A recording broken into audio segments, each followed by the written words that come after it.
वो खजाने तक तो पहुंच गया, मगर खजाने ने उसे बर्बाद कर दिया। वो एक कदीम गांव से ताल्लुक रखता था, जहां रवायात आज भी जिंदा थीं। इसके बाबा ने फैसला किया कि घर के करीब एक हुजरा बनाया जाए, क्योंकि वहां मर्द मेहमानों को घर में नहीं ठहराया जाता था। 2 मजदूर उस जगह पर काम कर रहे थे। एक दिन जब वो जमीन खोद रहे थे तो अचानक उनके औजार किसी सख्त चीज से टकराए।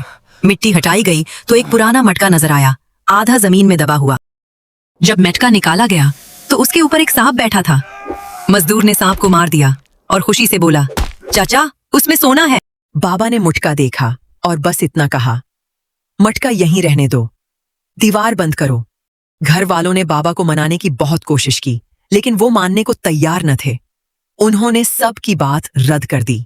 वक्त गुजरता गया, मगर घर वाले ना भूले। वो जब साथ बैठते इस बात का जिक्र जरूर करते। एक दिन वो बाबा के पास बैठा और एक झूठा ख्वाब सुनाया। मैंने ख्वाब देखा है कि इस मुटके में बहुत सोना है, ये कोई इशारा है। बाबा हल्का सा मुस्कुराए और नरमी से बोले, औसल खजाना इल्म और मेहनत है। ऐसे फजूल चक्रों में मत पड़ो, क्योंकि बाज औकात ऐसे खजाने तबाही लाते हैं। आखिरकार उसने खुद ही बगावत का फैसला कर लिया। सर्दियों के दिन थे, गांव तकरीबन खाली था। एक रात वो चुपके से वहां गया और एहतियात से दीवार तोड़ने लगा। काफी मेहनत के बाद मुटका नजर आने लगा। उसने मुटका तोड़ा और उसकी आंखें हैरत से खुली की खुली रह गईं। मुटका वाकई सोने और जवाहरात से भरा हुआ था।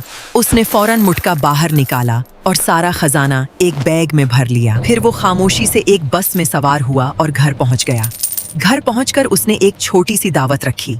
घर के सहन में सब खुशी से खाना खा रहे थे, हंसी मजाक हो रहा था, मगर वो खामोश था। फिर वो अंदर कमरे में गया और सोने से भरा बैग बाबा के कदमों में रख दिया। उसे यकीन था कि बाबा हैरान और खुश होंगे, मगर ऐसा नहीं हुआ। इनके चेहरे पर गहरा दुख छा गया। वो आहिस्ता से बोले, अगर तुम वाकई सादत मंद औलाद होते तो इस खजाने से ज्यादा अपने बाप की बात को अहमियत देते। तुमने मेरे हुक्म की नाफरमानी की है।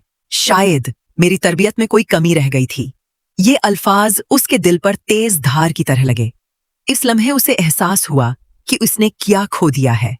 वो खजाना ले आया था, मगर असल दौलत खो चुका था।